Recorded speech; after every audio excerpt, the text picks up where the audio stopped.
भोले भाले लोगों को चीट किया जा रहा है। और जो ये एजेंट्स हैं ये उनको दिन में सपने दिखाते हैं, स्पेशली अम्बाड़ा, करनाल, कैथल, कुरुक्षेत्र, इस पॉकेट्स में बड़े एजेंट्स हैं, सब हिडन है। जो रिकॉर्ड अवेलेबल है उसमें से गो थ्रू होने के बाद मुझे कैथल में कोई भी रजिस्टर्ड एजेंट किसी का कोई अभी तक नहीं पता। जो अवैध तरीके से जो चल रहे हैं उनके ऊपर शिकंजा कस देंगे और एफआईआर लॉन्च और अंदर।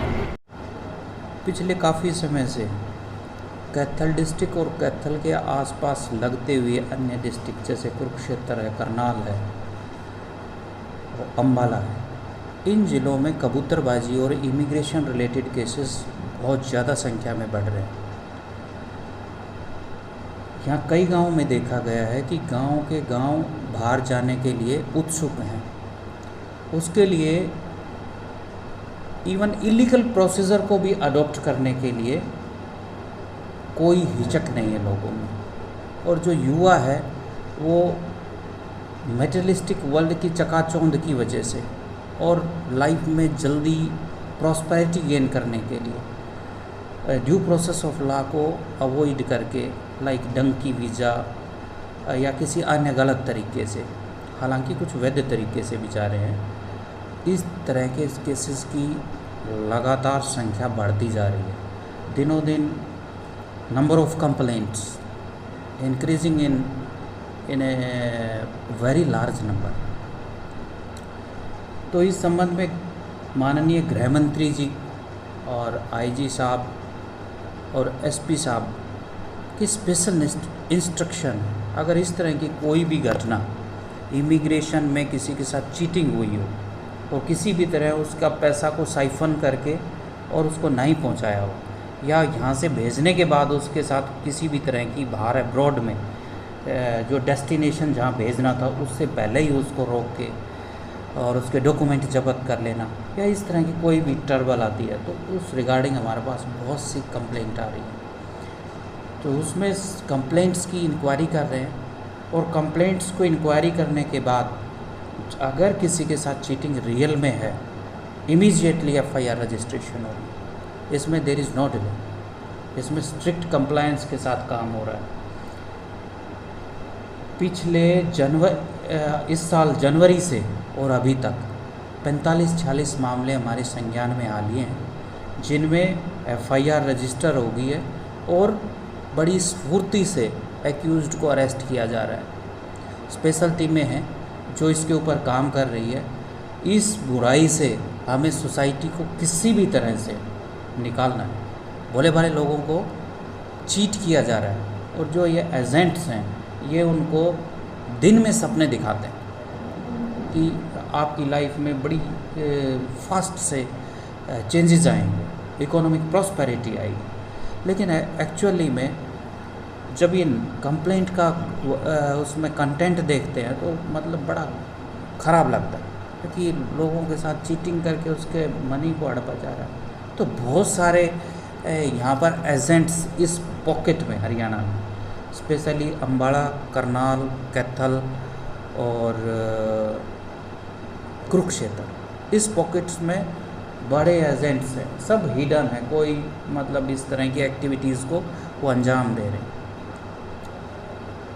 गवर्नमेंट ने कुछ जो लीगल एजेंट्स जो लीगल वे में भेजते हैं उनकी कुछ हमारे को सूची भी है हमारे पास अवेलेबल, तो वो अधिकृत है, तो उनके साथ हम रजिस्टर करके अपनी जो फर्दर प्रोसीडिंग्स है उनको अपना के और हम अपना लीगल तरीके से हम काम कर सकते हैं। सर कैथल की बात करें तो यहाँ कोई ऑथोराइज्ड है ऐसा सेंटर?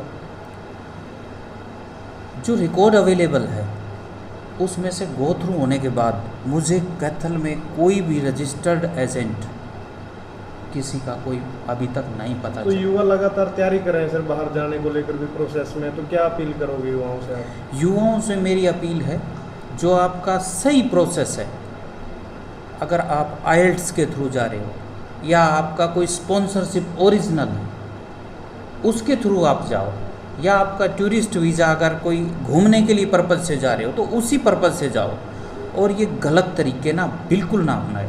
क्योंकि लाइफ में कभी भी कोई शॉर्टकट नहीं होता। अगर हम कभी भी लाइफ में शॉर्टकट अपनाएंगे तो उसके बैड रिजल्ट्स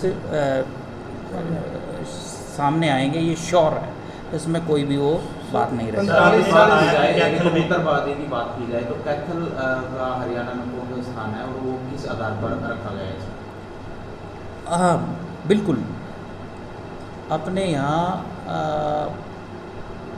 डेटा को एनालाइज करने के बाद मेरा जहाँ तक समझ है तो कैथल हरियाणा में चौथे स्थान पर, तो यहाँ से चौथे नंबर पे इस तरह की ये केसेस या बाहर जाने के इमिग्रेशन के मामले यहाँ पर आ रहे हैं। तो इससे पहले हमारे करनाल, कुरुक्षेत्र और अम्बाला वगैरह भी डिस्ट्रिक्ट हैं, उसके बाद ये कैथल। सर आपने बताया कैथल में कोई भी सेंटर जो ऑथराइज नहीं है, तो कैथल पुलिस द्वारा क्या कुछ कार्रवाई ऐसे संचालकों के खिलाफ की जाएगी? चूँकि कोई भी इस तरह का ऑफिस कोई संज्ञान में नहीं, जैसे कंप्लेंट में हमारे पास किसी का भी नाम आता है पहले हम वेरीफाई करते हैं, वेरीफाई करने के बाद और जो टेक्निकल अगर कनेक्शन एस्टेब्लिश होता है या हमारे पास प्रूफ कनेक्ट होता है तो इमीडिएटली फिर उसके बाद FIR लॉन्च और उसके बाद कार्रवाई करें। कितने आरोपी सर पकड़े हैं अभी तक, कितने करोड़ की ठगी हुई है? आरोपी 44 नंबर अभी तक अवेलेबल है जो अभी तक अरेस्ट हो लिए, और 6 करोड़ 60 लाख की ठगी इसमें हुई है। तो मामले कितने दर्ज हैं? 45 मामले दर्ज हैं, चूँकि इन्वेस्टिगेशन पेंडिंग है और भी एक्यूज्ड गिरफ्तार होंगे। कैथल में जो अनाधिकृत सेंटर जो बने हुए हैं उनके लिए क्या कुछ विशेष आपका अभियान रहेगा?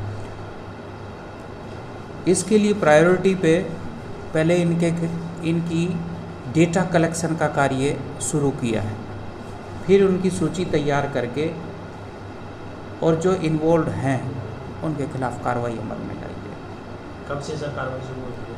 अभी डेटा कलेक्शन का काम स्टार्ट कर दिया है। तो लास्ट में सर क्या कुछ मैसेज ऐसे सेंटर संचालकों को है जो अवैध तरीके से युवाओं को जो है जो अवैध तरीके से जो चल रहे हैं उनके ऊपर शिकंजा कस देंगे और FIR लॉन्च और अंदर, यही एक एक्शन है। तो सर देखा गया जैसे डोंकी के माध्यम से आए दिन मामले भी आ रहे हैं, लेकिन उसके बावजूद भी फैमिलीज जो है आगे फिर भी जो है उनमें रोक नहीं रही अपने बच्चों को भेजने से बाहर। इसका मूल कारण लालच है, पैसा है। पैसे के प्रति आकर्षण इतना ज़्यादा है कि वेल्थ को जल्दी अर्न करने के चक्कर में जो इसके साथ साथ जो पेन्स हैं, जो सफरिंग्स हैं, हम उनकी तरफ ध्यान नहीं देते और जो हमारा लालच है उधर ही हम ज़्यादा फोकस रखते हैं और इधर नहीं ध्यान देते। जब हमारे साथ ठगी या इस तरह की घटना घट जाती है तब हमें इसके इल इफ़ेक्ट्स के बारे में जानकारी होती है। मेरा निवेदन यही है कि इस तरह के शॉर्टकट ना अपनाएं और गलत तरीके छोड़ दें, और गलत तरीका नतीजा गलत आता है।